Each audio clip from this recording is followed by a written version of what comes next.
Voilà, on commence ce feuilleton politique avec la présentation du programme de François Hollande. Les socialistes étaient mobilisés. Ils avaient apparemment une consigne, ce qu'on appelle les éléments de langage. Il a un cap, écoutez. C'est d'abord le programme d'un homme qui va face à la France, face aux Français pour dire voilà le cap. François Hollande garde son cap depuis le début. On retrace notre sillon, on suit notre cap. François Hollande n'est pas du genre à changer de cap en permanence, un coup à gauche, un coup à droite. Il a son propre cap, il s'y tient depuis le début.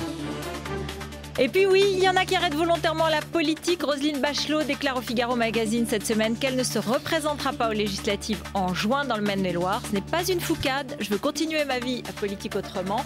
La vie de ministre est passionnante, mais il y a d'énormes contraintes, reconnaît-elle.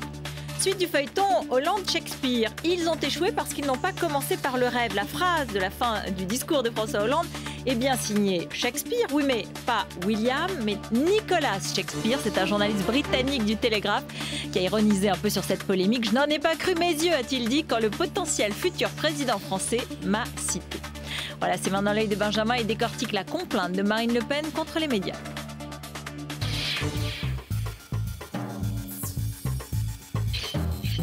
Non mais monsieur, cette élection... Oui, aujourd'hui, Marine Le Pen était exaspérée par ces journalistes qui ne la prennent pas au sérieux. Mon programme n'est pas un truc hors sol. Vous voyez, moi je ne fais pas pousser des tomates sur du polystyrène. Notamment ces mesures telles que la sortie de l'euro, le retour de la retraite à 60 ans ou encore son plan d'économie pour résorber la dette. Avez-vous, oui ou non, lu les 6 pages de chiffrage de mon projet? Mais en bonne stratège, la candidate a trouvé la contre-attaque. Car si elle n'a pas répondu précisément aux questions... Permettez-moi, est-ce que vous pouvez retourner sur Google? Puisque je pense que c'est comme ça maintenant, le niveau de l'information, c'est à peu près ça. Elle en a profité pour jouer la victimisation. Quand moi je le dis, c'est évidemment considéré comme une stupidité totale. Oui, Marine Le Pen, victime du système médiatique, méprisant et hautain.